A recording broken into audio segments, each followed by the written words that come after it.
आज का जो हमारा टॉपिक रहेगा वो होगा element, molecule and compound.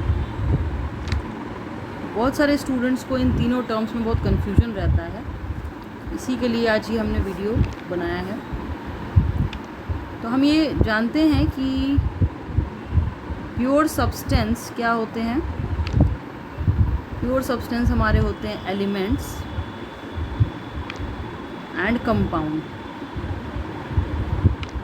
Okay, अब ये प्योर सब्सटेंस का पहले तो मतलब समझ लेते हैं कि प्योर सब्सटेंस किसे बोला जाता है। तो प्योर सब्सटेंस टर्म यूज़ होता है, जैसे अगर हम एलिमेंट के केस में प्योर सब्सटेंस बोल रहे हैं कि element is a pure substance, तो एक एग्जांपल ले लेते हैं। अगर हमने सोडियम का एक एलिमेंट जो है हमने लिया, इसको हम प्योर सब्सटेंस क्यों बोल रहे हैं कि अगर हम सोडियम को छोटे छोटे टुकड़ों में बांट दें किसी भी मीन से, चाहे उसको क्रश कर दें और इतने इतने छोटे कण के रूप में भी उसको अगर हम तोड़ देंगे, तो ये जो एक छोटा सा पर्टिकुलर एक कण जो है, इसमें भी आपको सोडियम एटम ही मिलेगा।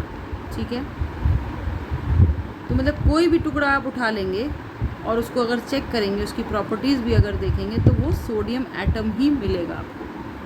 तो ये अगर एक बड़ा सा पीस है सोडियम का और उसको हमने बहुत छोटे छोटे टुकड़ों में भी बांट दिया, एकदम नेग्लिजिबल साइज़ के टुकड़े को भी अगर आप चेक करेंगे, तो उसमें आपको सोडियम के ही पार्टिकल्स मिलेंगे। तो इसीलिए जो एलिमेंट है वो एक प्योर सब्सटेंस होता है कि उसको आप कितना भी महीन छोटा भाग में भी बांट देंगे, फिज़िकली तोड़ देंगे, तो भी उसमें वो आपको जो एटम मिलेगा वो सोडियम का ही एटम मिलेगा। अब पहले बात कर लेते हैं हम लोग कि एलिमेंट्स होते क्या हैं। ठीक है, तो सबसे पहला टर्म जो हमारा है वो एलिमेंट जो होता है एक सिंपल सा प्योर सब्सटेंस होता है। ये अभी हमने बात किया कि क्यों होता है ये प्योर सब्सटेंस। आई होप सबको समझ में आ गया होगा। इसमें एक ही तरीके के एटम होते हैं। ठीक है, it contains one kind of atoms.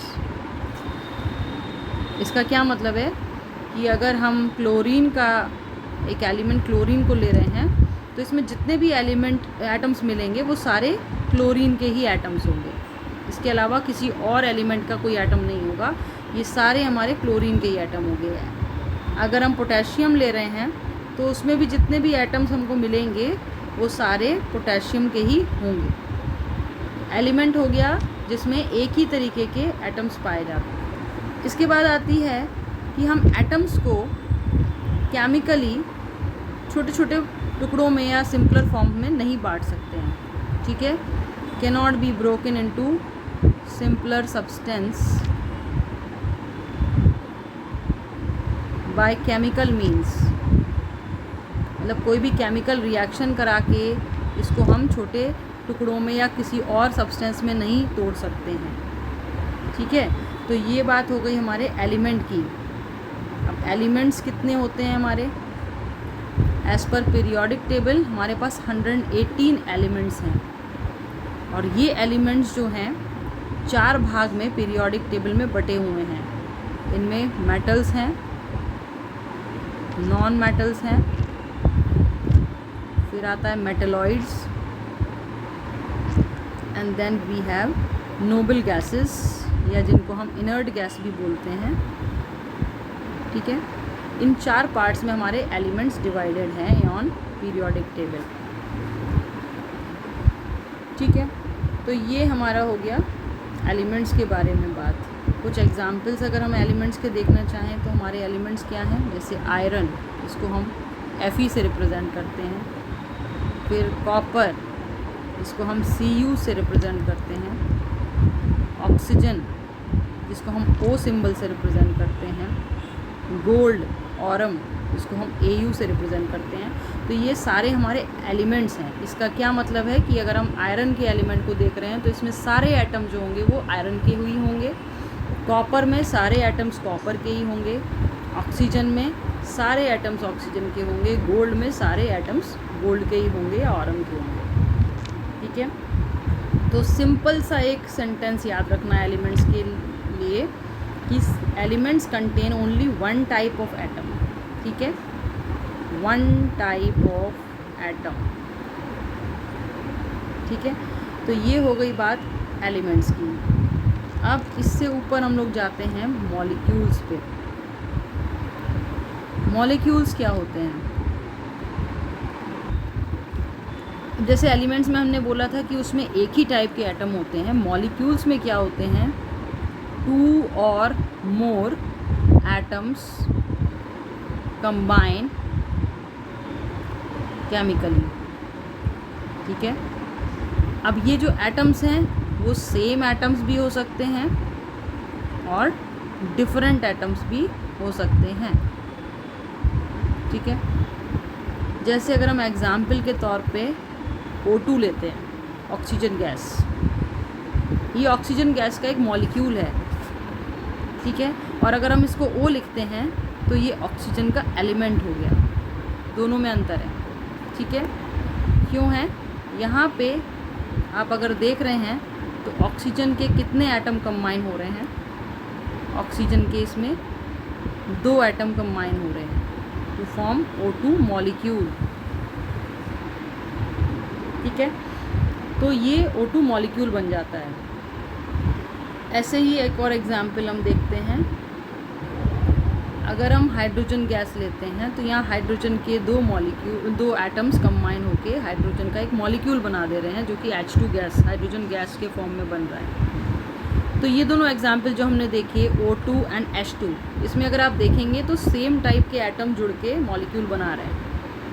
यहाँ पे हाइड्रोजन मिलके बना रहा है, हाइड्रोजन के ही एटम दोनों कंबाइन हो रहे हैं। यहाँ पे ऑक्सीजन के ही दोनों एटम कंबाइन होके ऑक्सीजन गैस बना रहे हैं। तो ये हो गया मॉलिक्यूल ऑफ सेम एटम्स अगर कंबाइन हो रहे हैं, उसका एग्जाम्पल। वहीं अगर हमारे ये एटम्स हम चेंज कर देते हैं तो उसका एक बहुत अच्छा एग्जाम्पल है H2O। ठीक है, यहाँ पे क्या हो रहा है? 2 हाइड्रोजन और 1 ऑक्सीजन मिलके एक मॉलिक्यूल वाटर का बना रही है। ठीक है, वाटर का मॉलिक्यूल बन रहा है। इसमें अगर आप देखेंगे तो 2 हाइड्रोजन एटम हैं और 1 ऑक्सीजन एटम कंबाइन हो रहा है। तो अभी हमने जैसे डेफिनेशन में बताया था मॉलिक्यूल की, व्हेन 2 और मोर एटम्स कंबाइन, 2 और मोर, यहाँ पे 2 हाइड्रोजन और 1 ऑक्सीजन का एटम कंबाइन हो रहा है। 2 और मोर एटम्स कंबाइन केमिकली। ओके, इसमें जो एटम्स कंबाइन हो रहे हैं वो सेम एटम्स के भी हो सकते हैं और डिफरेंट एटम्स के भी। तो यहाँ पे देखिए डिफरेंट एटम्स ऐड हो रहे हैं, एक हाइड्रोजन के एटम 2 ऐड हो रहे हैं और ऑक्सीजन का 1 एटम ऐड हो रहा है। तो ये क्या बन जा रहा है? ये बन जा रहा है मॉलिक्यूल। ओके, तो सिंपल सा जो हमको याद रखना है मॉलिक्यूल में वो यही है कि 2 और मोर एटम्स कंबाइन टुगेदर। ठीक है, तो वो बन जाता है मॉलिक्यूल। अब आती है बात कंपाउंड की। बहुत लोग मॉलिक्यूल और कंपाउंड में थोड़ा कंफ्यूज होते हैं, क्योंकि कुछ मॉलिक्यूल्स ऐसे होते हैं जो कंपाउंड की तरह भी बिहेव करते हैं। अब हम पहले कंपाउंड को समझ लेते हैं। कंपाउंड पहले तो हमने बताया कि ये एक प्योर सब्सटेंस है। ठीक है, दूसरा, ये जो कंपाउंड हैं ये केमिकल कॉम्पोजिशन से बनते हैं। ठीक है, अभी हम बताएंगे केमिकल कॉम्पोजिशन का क्या मतलब है। केमिकल कॉम्पोजिशन से बनते हैं अगर 2 और मोर डिफरेंट एलिमेंट्स के फिक्स्ड प्रोपोर्शन में उसको ऐड कर दिया जाए। फिर से समझिए, कंपाउंड हमारे प्योर सब्सटेंस होते हैं। ठीक है, ये कैसे बनते हैं? ये केमिकल कंपोजिशन ऑफ 2 और मोर डिफरेंट एलिमेंट्स को अगर फिक्स्ड प्रोपोर्शन में हम मिक्स कर दें तो हमारे कंपाउंड बनते हैं। ठीक है, फिक्स्ड प्रोपोर्शन मतलब जैसे कोई एग्जाम्पल अगर हम NaCl लेते हैं, ये हमारा एक कंपाउंड है, तो इसमें सोडियम का 1 एटम और 1 Cl का एटम आपस में केमिकली रिएक्ट करके कंबाइन होके एक ये कंपाउंड ऑफ NaCl बना रहा है। ठीक है, ये एक फिक्स्ड प्रोपोर्शन में दोनों जुड़े हुए हैं। ये आप आगे क्लासेस में भी पढ़ेंगे कि ये आपस में कैसे कंबाइन होते हैं। इनके बीच में बॉन्ड क्रिएट होते हैं। ठीक है, अभी के लिए केवल इतना समझिए कि ये दोनों केमिकली कंबाइन होके कुछ इलेक्ट्रॉन्स दे के और कुछ इलेक्ट्रॉन्स लेके ये कंपाउंड में चेंज हो जाते हैं। ठीक है, बट इनका जो प्रपोर्शन होता है जुड़ने का वो फिक्स्ड रहता है। अगर Na का एक एटम है तो Cl का भी एक एटम उसके साथ जुड़ेगा। ठीक है, तो इसे बोलते हैं फिक्स्ड प्रपोर्शन, और ये केमिकली कंपोजिशन से जुड़ते हैं। अभी एक इसमें इंटरेस्टिंग सच फैक्ट देखिए जो इसका ये नेक्स्ट प्रॉपर्टी से भी रिलेटेड है। कंपाउंड की क्या प्रॉपर्टी होती है कि जो कंपाउंड हमारा बन के आ रहा है उसकी properties they are different with the constituent elements. इसका क्या मतलब है कि जो कंपाउंड हमारे पास बन के आ रहा है, मान लीजिए अभी हमने एग्जांपल लिया था NaCl का, तो ये कंपाउंड हमारे पास बन के आ रहा है। इसके जो कॉन्स्टिट्यूएंट एलिमेंट्स हैं वो क्या हैं? सोडियम है और क्लोरीन है। सोडियम और क्लोरीन से मिलके बना है ये। इसकी जो प्रॉपर्टी है NaCl की वो सोडियम और क्लोरीन से एंटायरली डिफरेंट होती है, मैच नहीं करती है। सोडियम जो है हाईली रिएक्टिव होता है इन नेचर। इसको हम ओपन में ऐसे खुला नहीं रख सकते, इसको हमको केरोसिन में डाल के रखना पड़ता है, नहीं तो ये रिएक्ट कर जाता है एयर एंड वाटर के साथ। और क्लोरीन जो है हाईली पॉइजनस होता है। ठीक है, अब ये है पॉइजनस और ये है रिएक्टिव। जब ये दोनों आपस में कंबाइन हो गए, केमिकली रिएक्ट करके आपस में जुड़ गए और NaCl बना दिए, तो NaCl क्या है? कॉमन सॉल्ट है जो हम लोग यूज़ करते हैं अपने खाने में। तो आप इसको खा पा रहे हैं, जबकि ये बना किससे है? सोडियम और क्लोरीन से। क्लोरीन एक पॉइजनस थिंग है और सोडियम जो है वो हाईली रिएक्टिव है। बट जब ये NaCl में चेंज हो गया तो आप इसको यूज़ कर पा रहे हैं, इसको खाने में भी यूज़ कर पा रहे हैं। तो ये आपको समझ में आ गया कि जो कंपाउंड है उसकी जो प्रॉपर्टीज़ हैं वो एंटायरली डिफरेंट हो जा रही हैं उसके कॉन्स्टिट्यूएंट एलिमेंट से। कंपाउंड में जो दो एलिमेंट्स हमारे जुड़ रहे हैं, दो से ज़्यादा एलिमेंट्स जुड़ रहे हैं, तो हमारा कंपाउंड बन रहा है। जैसे यहाँ पर एक एलिमेंट आपको सोडियम दिख रहा है, क्लोरीन दिख रहा है, तो ये दो एलिमेंट्स मिलके एक कंपाउंड बना रहे हैं। ऐसे ही अगर हम कोई और एग्जाम्पल भी लेते हैं,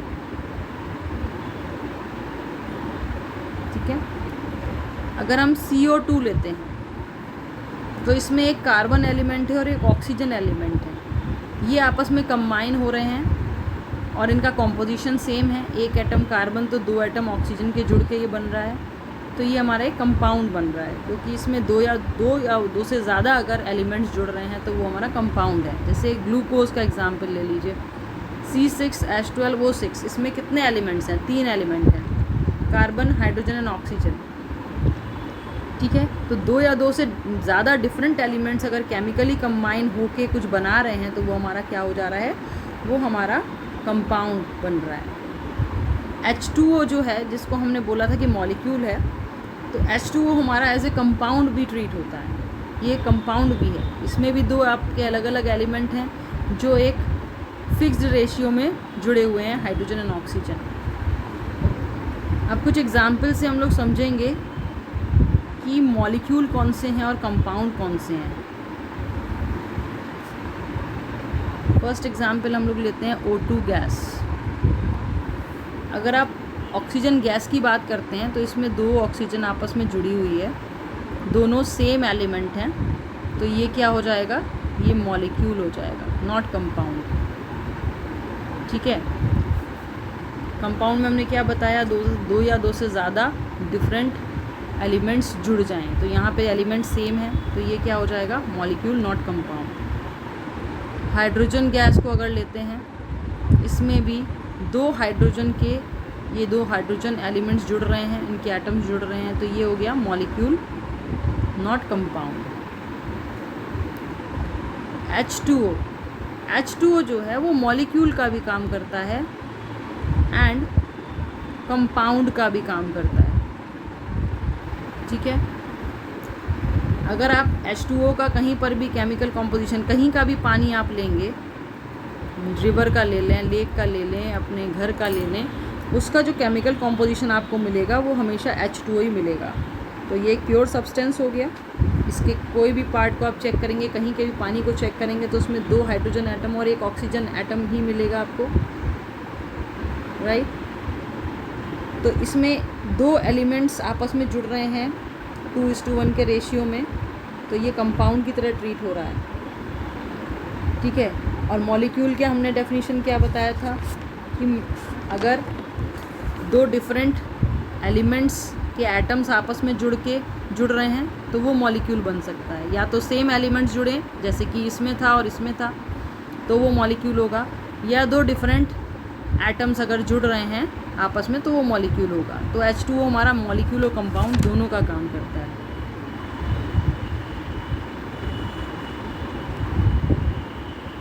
अब एक एग्जाम्पल हमने NaCl लिया था। NaCl हमारा केवल कंपाउंड का ही काम करता है, इट्स नॉट अ मॉलिक्यूल। क्यों नहीं है? बिकॉज ये आयनिक क्रिस्टल्स बना लेते हैं, ठीक है, इसीलिए ये केवल कंपाउंड की तरह ट्रीट होते हैं, नॉट मॉलिक्यूल। तो ये सब से हमारे पास क्या इन्फ्रेंस निकल के आता है कि every molecular compound is a compound, but every compound is not always a molecule,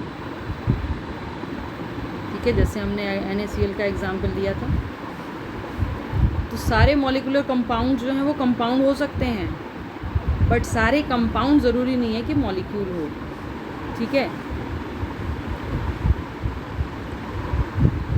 तो ये आज का हमारा टॉपिक रहा, जिसमें हमने कोशिश की है समझाने की कि एलिमेंट्स, मॉलिक्यूल और कंपाउंड में क्या डिफरेंस होता है। इसमें किसी को कंफ्यूज होने की ज़रूरत नहीं है। आई होप ये सेशन आपको पसंद आया होगा। तो नेक्स्ट क्लास में हम नए टॉपिक के साथ वापस से आएंगे। Till then, good bye.